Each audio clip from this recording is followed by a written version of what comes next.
how did the president's son-in-law and senior advisor Jared Kushner get a top secret security clearance? But maybe the more important question here is, so he has the clearance, why did the president lie about it? This is all after a new report in the New York Times overnight. It says the president overruled the resistance from top intelligence officials, even his chief of staff and White House counsel, to Kushner getting top secret clearance. And it's not just that. This directly contradicts what the president, Kushner's attorney, and his wife Ivanka Trump have all said about the review process. Listen.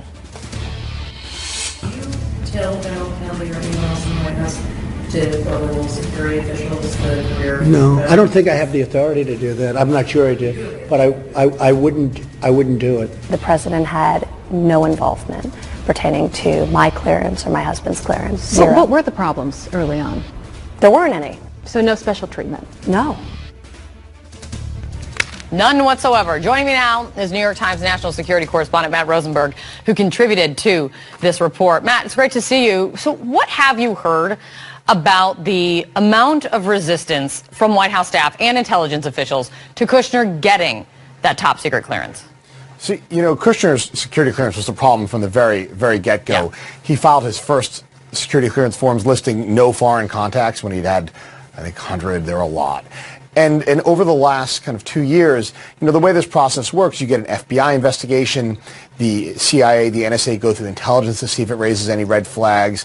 And what they found were a lot of what was described to us as entanglements with foreign businessmen and foreign kind of officials or businessmen who were tied to officials of their own countries and intelligence officials of their own countries, and that there was a real question over whether, you know, Kushner had the discretion and the judgment to be trusted with American secrets, and that these could be, you know, that these entanglements could be sources of leverage. That, you know, perhaps there was a deal they didn't know about it, or perhaps there was something that Kushner and his business or his family business wanted to do overseas that there would suddenly now be leverage for a foreign official. Now, look, for security clearances, this is pretty standard. There are a lot of easy ways to get disqualified from having a security clearance. Financial problems are number one. Yeah, I mean, and with all of this and your new reporting, it's John Kelly, Chief of Staff, Don McGahn, White House counsel. They were so concerned about this that they wrote memos about it. I've been trying to think about it. How many memos do we know that Kelly has written? I haven't heard of any others. That says something here. Well, so I think at least one of the former officials I spoke to said Kelly took pretty copious notes. So I think it's probably safe to assume he wrote some memos. I assume Don McGahn, being the White House counsel, wrote a lot of memos. but they were both deeply concerned. And, you know, what we were told is that Kelly believed Trump had ordered him to do this. To say, you know, give the guy a security clearance. Maybe the president sees it differently. I don't know. But General Kelly certainly walked out of the Oval Office at one point thinking, I've been ordered to do this.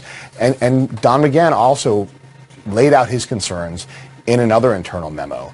And, you know, I think there is the question, as you asked in the intro, why lie? And I think that's the big question here, because the president has absolute authority to give these guys a security clearance if he wants them to have it. And that's right, Matt. I mean, for our viewers, let me play you what Abbe Lowell, who's Kushner's attorney, what he told CNN, what he told Wolf Blitzer back in May about this very issue. As you said, this has been going on since the very beginning. Listen to this. Who made the decision to restore his security clearance? How did that happen? The intelligence community and the FBI. It happened in the normal course. It happened the way it happens for thousands of people. There was nobody in the political process that had anything to do with it. There was nobody who pressured it. It was just done the normal, regular way. So now Lowell's gave a statement to you guys and says this. In 2018, White House and security clearance officials affirmed that Mr. Kushner's security clearance was handled in the regular process with no pressure from anyone. I'm trying to figure out if these statements from Abbe Lowell and your reporting can both be true, can both be accurate, and I don't really see a way, but please correct me if I'm wrong. I just don't get it. I mean, look, anything's possible. You can certainly... There's certainly a world in which he's going to say that, well, they told me it was normal, so that's what I said. I don't know what went on between him and the White House, what he knows and what he doesn't know. You know, I think there's a bigger question here, too. It's about the why lie, or why not be straight about this. And I think, right, so let's get to that. Just so to remind everybody, the president has the authority to grant security clearance. no matter what the concerns are or the concerns that are raised. That is one of the abilities that is unique and powers to the presidency. And so the fact that, with that in mind, the president, Jared's attorney, and Ivanka have all said that the president, very unequivocally, they say, did not interfere in the process. It raises the question, why lie about it if you've got the power? Yep. And look, I can't speculate about the motives here. I don't know for sure. Yeah. I do know that there are outstanding questions about why Jared Kushner or Ivanka Trump, or what expertise they bring to the White House. You know, beyond being the daughter and the son-in-law of the president. You know, a lot of people who have security clearances tend to have expertise maybe in the Middle East or in any number of subjects. And a lot of presidential advisors, you know, come in for a reason, but why two family members are there, need this clearance, and the White House doesn't feel comfortable telling the public, you know, we gave it to them despite red flags. I think there are a lot of questions that the White House still has to answer about this. No, for sure. There are only more questions today. Matt, great to see you. Thanks for coming in, man. Great reporting. Thank you. So joining me right now to discuss this even further, Democratic Congressman Don Beyer of Virginia. Congressman, thank you so much for being here. You've been asking questions about Kushner's security clearance the entire time. Clearances had granted 30 overrulings of his own security professionals, among them Ivanka and Jared. But now we find out that it goes right to the top. I like what Adam Schiff said, that there should be no nepotism exception for national security clearances, which is exactly what we have. I mean, the president, Ivanka Trump, Jared Kushner's attorney, they've all said very specifically that there was no interference by the president. Do you think that they are all lying? Oh, I think it's very clear that Ivanka's lying, that the president's lying. On Abby Lowell, the statement he put out was clearly untrue. Whether he knew it was untrue when he said it, he may have been relying on what the White House told him. But it's very obvious. And the fact that both Don McGahn, White House counsel, and Chief of Staff John Kelly took the extraordinary measure to document their objections to this overruling. Kay, one of the things we have in Congress, but Ted Lieu from California and I have a bill that would remove White House clearances, security clearances, to the FBI director to grant and to take it away, and not leave it up to something that could be potentially nepotism. Well, I did want to ask you about that, because if you're putting together legislation, and I think the way I've heard you describe it is fix what went wrong here. But would it have prevented, if your fix would be in place, would it have prevented Jared Kushner from getting security clearance? You want to take that power away from the president? Yeah, I think it absolutely would. In fact, we see right now that Jared doesn't have the highest level of clearance, the SCI, segmented and compartmentalized, and that's because under the law right now, the CIA grants that, and the CIA won't give that to Jared Kushner. So we need to bring the whole thing, including top secret, back to the FBI. By the way, we don't expect that President Trump would actually sign this legislation, but we're creating a path for the years to come. I see what you're saying. But so the president has this power to give security clearance where he wants to. Yes, he does. You do not like it. You might not like exactly what he's doing here or what he has done. And you've been asking a lot of questions about it. And unfortunately, it's not a crime to lie to the press. Is there really anything you can do about it, other than legislation talking about it, when it comes specifically to Jared Kushner? Is there anything you can do about it now? Well, I'm not on the Oversight Committee, but I'm pleased that Chairman Elijah Cummings and then Chairman Schiff on the Intelligence Committee, both of them are going to dive more deeply into the documents. So perhaps there'll be something there that gives us a legal hook. In the meantime, though, the president has the absolute right to do this, but he also took the sworn oath to protect the American people. And to take somebody like Kushner with foreign entanglements, with very complicated financial difficulties, including the famous 666 Fifth Avenue, and then, of course, with all the Russians he met with during the campaign, this is just a disaster. And we think he really should resign. Yeah, I want to read for you what the Washington Post, how they described what is behind Kushner's clearance problems that he has had. This is what they say. Some foreign officials whose communications were intercepted by the U.S. intelligence privately discussed how they could manipulate Kushner, taking advantage of his complex business arrangements, financial difficulties he had at the time, and his lack of foreign policy experience, according to current and former U.S. officials familiar with the intelligence reports on the matter, who spoke in the condition of anonymity because of the sensitivity of the subject. I mean, do you have any sense of what exactly this was about? Well, yeah, I mean, first of all, we just have to look at 666 Fifth Avenue and the dilemma that they had, that almost took the whole Kushner family fortune under until they were able to get foreign loans. You know, it was interesting, Kay, following up on the government shutdown, and I represent more federal employees than any district in the country. And one of the real concerns we had about them not getting paid was that they could get behind on their bills or their mortgage and lose their security clearance and lose their job. Because as Matt said earlier, the number one reason people don't get security clearances is because of financial difficulties. And this is exactly what Jared Kushner brings to the table. Very complex, difficult financial entanglements. It sounds like you have more questions rather than less with this information coming out. I do want to ask you, though, you are on the Ways and Means Committee, the Tax Writing Committee.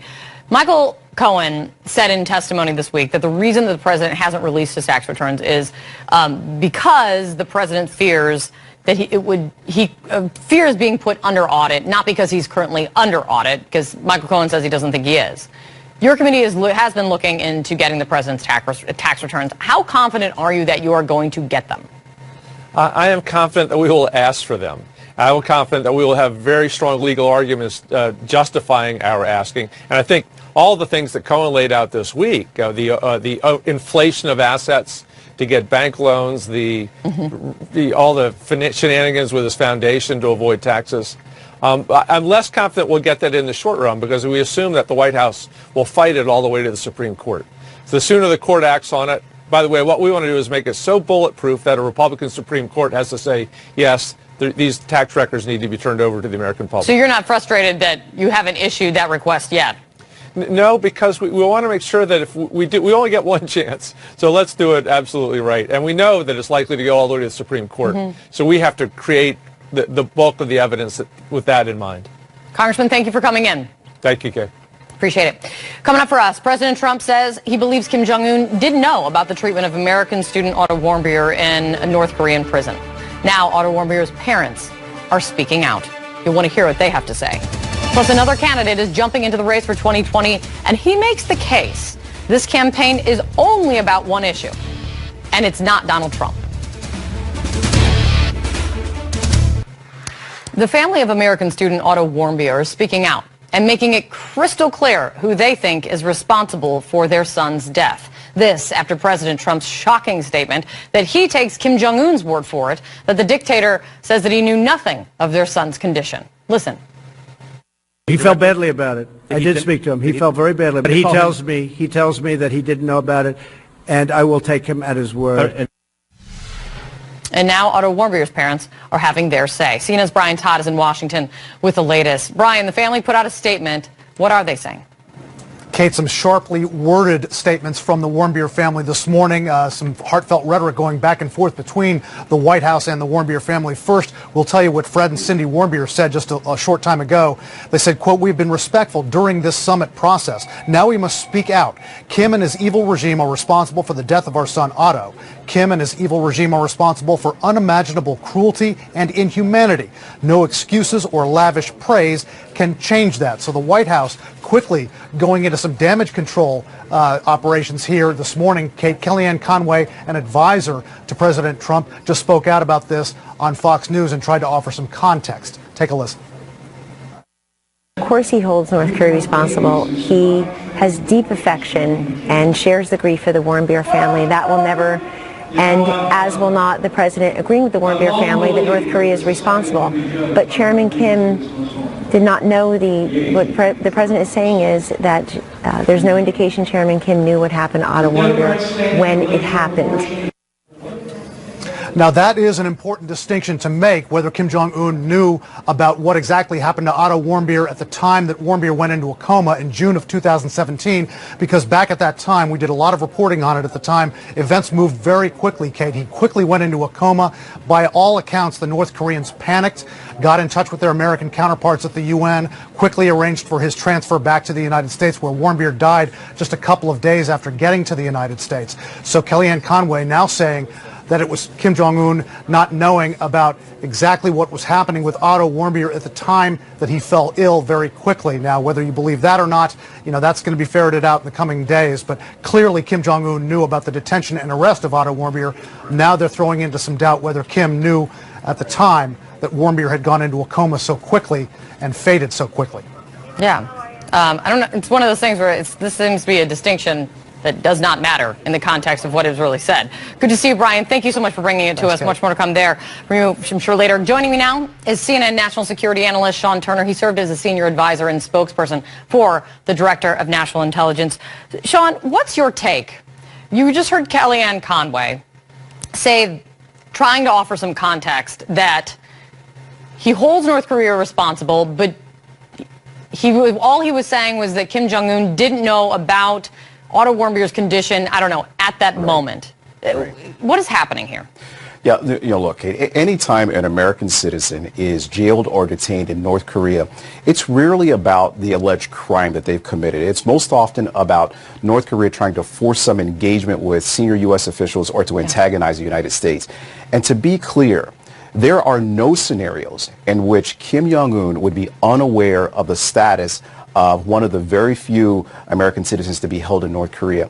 And so when we hear the president kind of provide cover for Kim Jong-un and to say these things that, in my opinion, are really reprehensible, particularly when you think about how they struck the family, I think that this is just another example of the president, unfortunately, kind of kowtowing to a ruthless dictator. And I want to ask you about that in just a second. I mean, along the lines of what you're just saying, Bill Richardson was on my show yesterday, and he has negotiated. He's been to North Korea many times. He's negotiated with North Koreans many times, and he said the very same thing. He said it is inconceivable that Kim Jong-un would not know about an American that is being held in one of his prisons, because that is an important, if you will, bargaining chip for North Korea on any number of issues. So it's inconceivable that that would be the case. And I guess maybe we shouldn't be lost in this, the fact that we should feel so horribly for the Warmbier family. Not only are they still dealing with the death of their son, they're now thrust back into the spotlight. They don't want to. They don't want to have to be the arbiter of. They don't want to be in the middle of this. No, I'm sure they don't. Listen, Bill Richardson is absolutely right. Kim Jong-un rules this country with an iron fist. He had to know what was going on because, I mean, look, we've tracked what happens in North Korea enough to know that anytime something happens that is a surprise to Kim Jong-un, we know how he deals with those sorts of things. So you're absolutely right that he had to have known. With regard to the family, though, I heard the congressman on the last hour suggesting that the president's motivation for saying the things that he said was because he was trying to build a relationship with Kim Jong-un. Look, we have to understand that the president has an obligation first and foremost to the American people. He has an obligation to the Warmbier family to make sure that they know and that the American people know that he understands the pain that they're going through and that he stands with them, not with Kim Jong-un. And for the president to come out and say that he believes Kim Jong-un over kind of what we know in the intelligence community and what's clear based on all the information we have, I believe he owes him an apology, because Otto Warmbier's death did not just happen. It happened because of the way the North Koreans treated this American. Sean, thanks for being here. I really appreciate the perspective today. Thank you. Coming up for us, a new candidate jumps into the 2020 race. Will running on a single issue. The crowded 2020 Democratic field is getting more crowded today. Washington Governor Jay Inslee announcing his run today, the first governor to enter the race and the first candidate to promise to run almost exclusively on one single issue. Listen. We're the first generation to feel the sting of climate change, and we're the last that can do something about it. I'm Jay Inslee, and I'm running for president because I'm the only candidate who will make defeating climate change our nation's #1 priority. We can do this. Join our movement. This is our moment. So how does Inslee stir things up? Joining me right now from Seattle is CNN's Vanessa Yurkevich.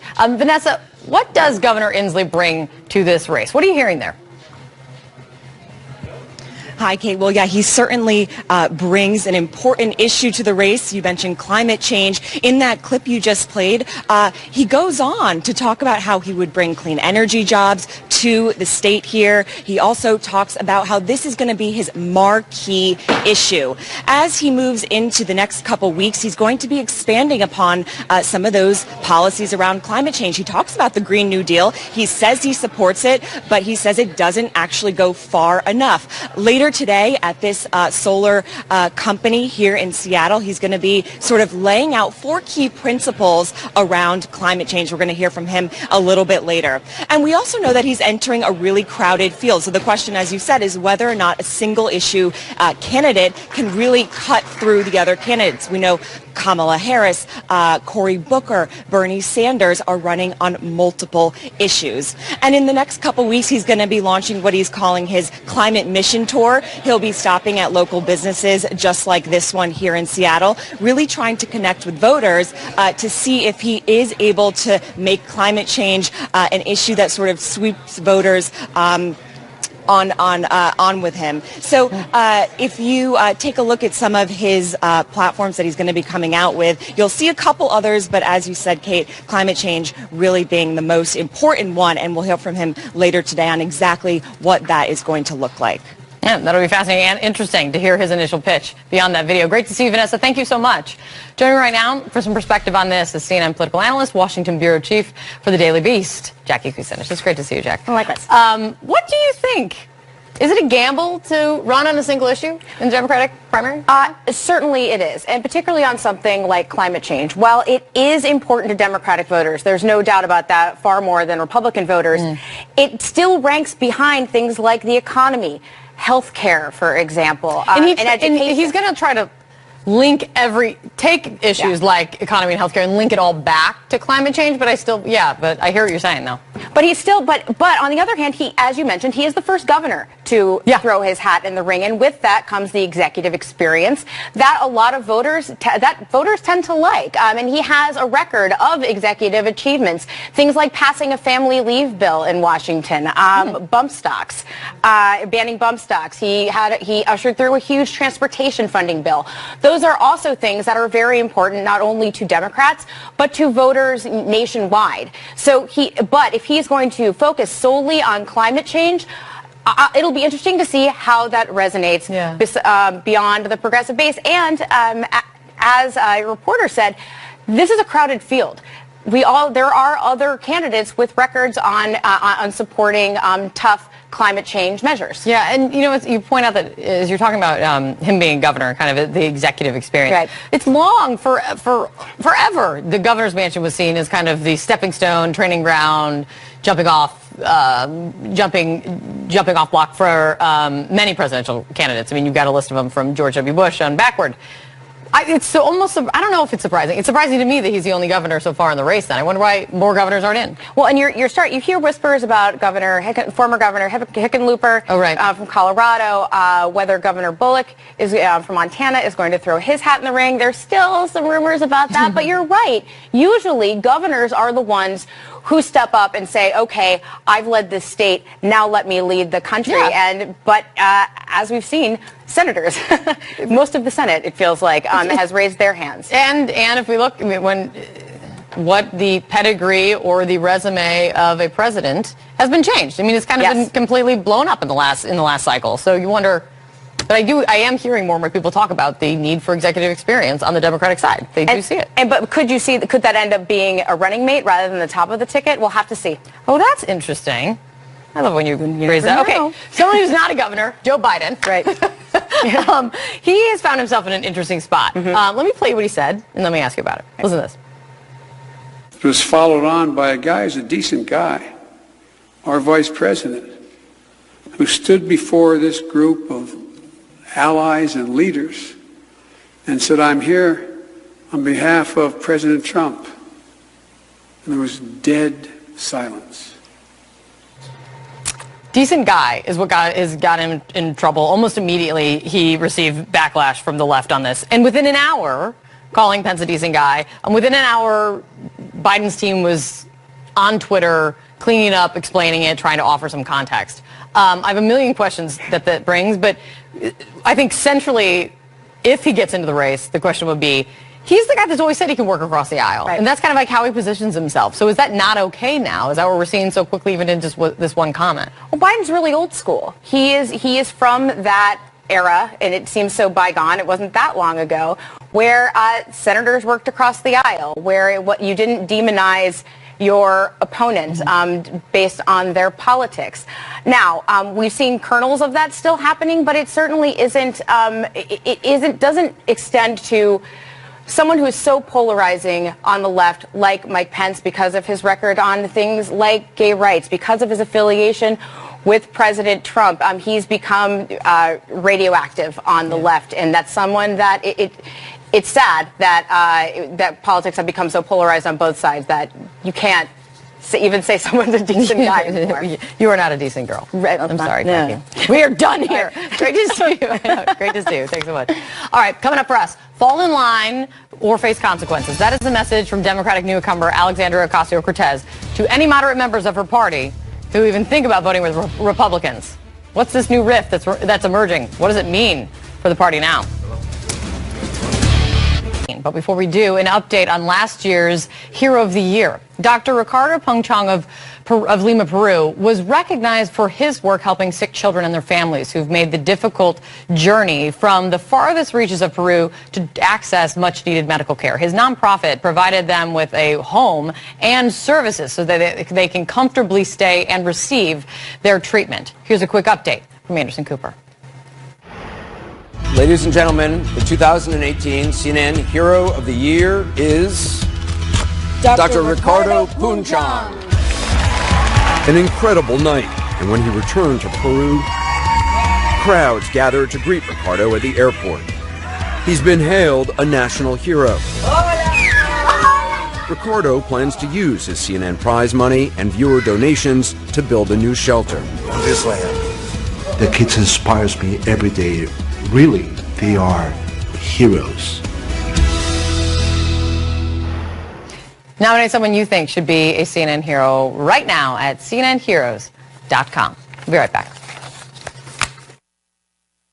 CNN Heroes is brought to you by Geico.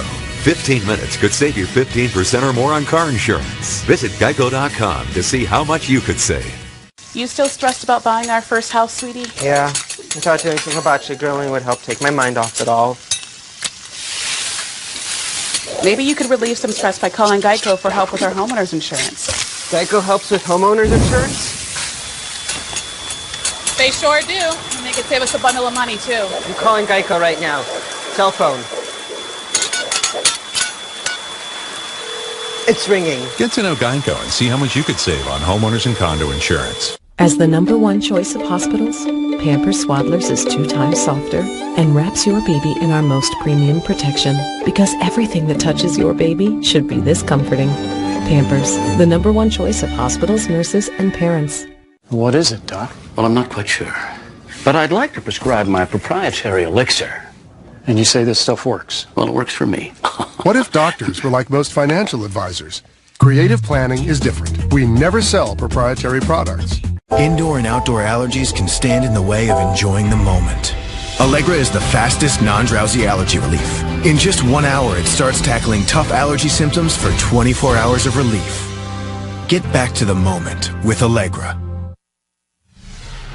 So divisions within the new Democratic House majority are well known and nothing new for the party in power. Look no further than the Republican majority from way back in 2018 when the caucus was often fractured between the Conservative Freedom Caucus and everyone else. But new reports overnight are laying out just how dramatically the Democratic divisions are already coming to a head. Multiple reports say in a closed-door meeting, House Speaker Nancy Pelosi lashed out at moderates for voting with Republicans on a key gun measure. Here's a quote for you from the Washington Post. We are either a team or we're not, and we have to make that decision. On top of that, freshman Congresswoman Alexandria Ocasio-Cortez, she even threatened to put her own Democratic colleagues on a list to be primaried, something her spokesperson pretty much confirmed. Joining me right now, CNN politics reporter and editor-at-large Chris Cillizza for much more on this. What is going on here, Chris? Well, I mean, it's what you said, I think, Kate, at some level. Too much of a good thing isn't always wonderful. This is true of both parties. You know, Democrats won the House on the backs of lots of members running in swing districts, freshman members running in districts that some voted for Donald Trump, some narrowly voted for Hillary Clinton. But those members want to come back in 2 years, and so they are doing things like this was a provision about whether ICE needed to report when undocumented immigrants applied for a gun to get a gun. They added that into this larger bill. They want to be for some of those things because they believe it reflects their constituents. Now, Alexandria Ocasio-Cortez represents a hugely Democratic district in the Bronx. Nancy Pelosi represents a hugely Democratic district in California, in San Francisco. And so the difference of opinion there, that's not new, but it's also not going to go away.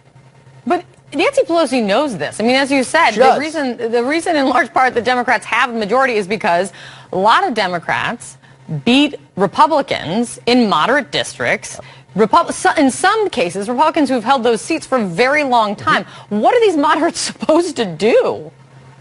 Well, I think it's tough because what's interesting about this one, let me say, is normally what we've seen is Nancy Pelosi on one side, Alexandria Ocasio-Cortez on the other. So Green New Deal, for example, right? Nancy Pelosi was like, yeah, the green bargain or whatever, yeah, I've heard of it. Yeah, I mean, couldn't be more dismissive of it, right? But in this case, you have them both on the same team. I think what Pelosi is more about, she understands from a political perspective, beyond a shadow of a doubt, that members have to vote their districts. She's always helped recruit candidates who fit their districts. But what I think she does not like is losing on procedural measures in the House. She wants party unity on those sorts of things so that on the bigger votes, she can give 10, 15, a dozen Democrats leave to vote more their district. I think this is more just about sort of trying to get everyone basically in line, not about her political acumen leaving her. She gets why they would vote for or against these things. Is there any indication if message was received from the moderates in these meetings? I mean, I'm sure they heard it. I will tell you that Alexandria Ocasio-Cortez saying, I will put you on a list and I will give that list to people who want to primary you guys. That'll go over like a lead balloon among those moderate members who don't want to be threatened in that way. But that's Alexandria Ocasio-Cortez's brand and MO, unapologetic. We need to embrace being liberals. I don't think it will change behavior, Kate, because again, we are talking about people, many of whom beat Republican incumbents, as you noted, many of whom won in districts Donald Trump carried, and Donald Trump's going to be on the ballot again in 2020 and presumably will drive out all of his supporters. So I don't have an answer. I don't have an answer on this, so I'm going to put you on a spot because I can't tell you. It's divisions within parties that get power that is not new. I mean, just ask John Boehner how fun that is. But is it different? Is this a growing pain or whatever you want to call it, or is this something different, do you think? No, I mean, I think it's reflective of sort of a fight that has been brewing in the Democratic Party for a while that was sort of put on hold with Hillary Clinton in 2016. The truth of the matter was we saw elements of that fight in 2016. Clinton, sort of the establishment, and Sanders, not that. But no one thought Sanders could win. So it wasn't a fair fight. It wasn't on the one hand, 50-50, it was 95-5. Now it wound up being 60-40 or maybe even a little closer, but Hillary won. This fight that's happening in Congress will be mirrored in the Democratic fight for the nomination. You will have the Joe Bidens, the Amy Klobuchars on one half of that divide, Kamala Harris trying to bridge the divide, and then Elizabeth Warren, Bernie Sanders, Kirsten Gillibrand, and a lot of others on that much more unapologetic liberal side. So this fight in Congress is part of a broader fight in the party that's been a long time coming. This is what does the party look like post Barack Obama, honestly. All right. Well, let's see it play out. And it's going to play out in a very big way because of the presidential race. Good to see you, Chris. Thanks, Kate. We'll be right back. Came to an end.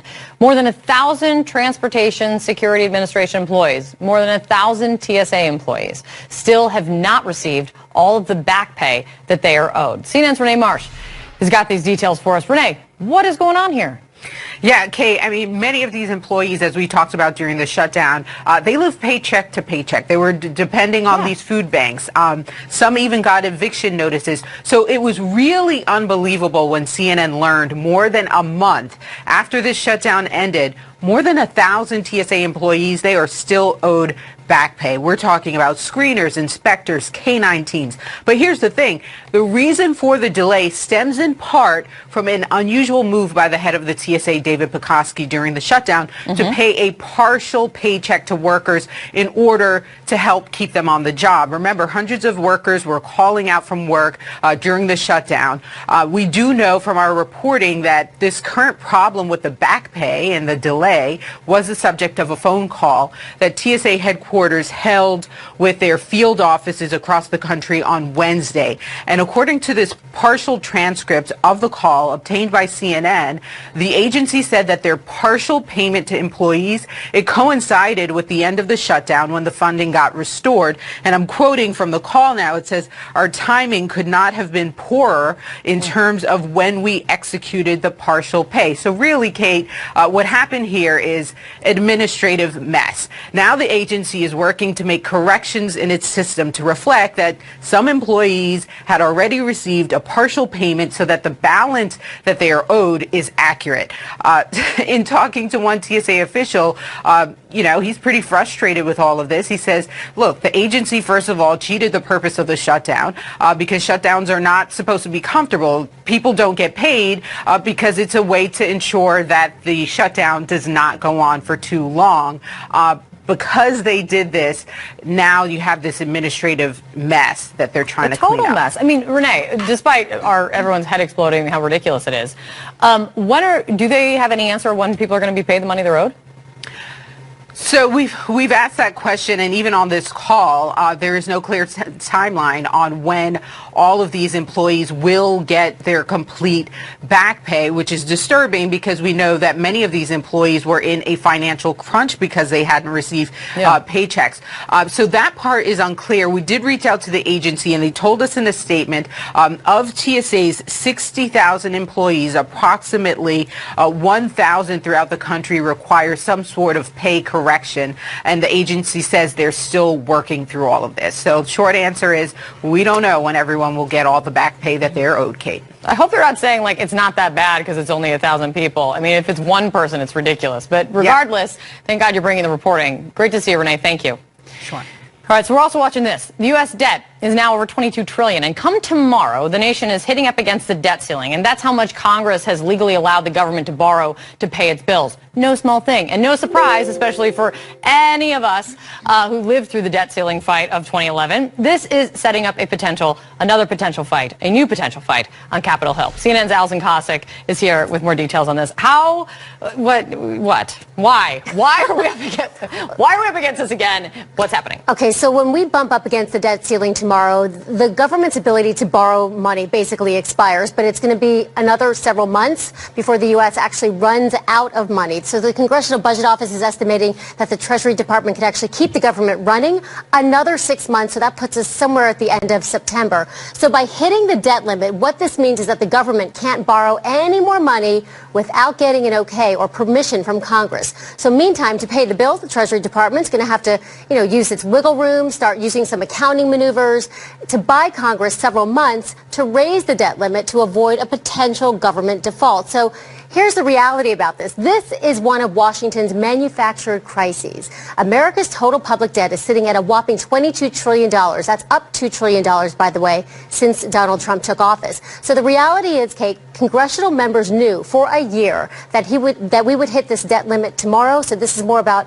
kicking the can down the road. Absolutely. And this all comes down to, when the money runs out, is that when the real fight's going to be?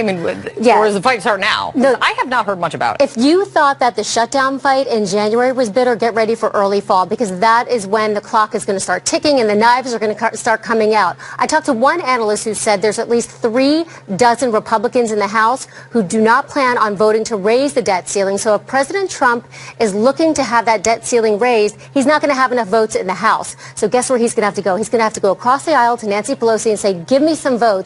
And there's going to have to be a bargaining chip, and that could be the border wall. So we could see a real impasse here. Deja vu all over again. Yeah. Thanks, Alice. It's good to see you. We'll be right back. It's literally good.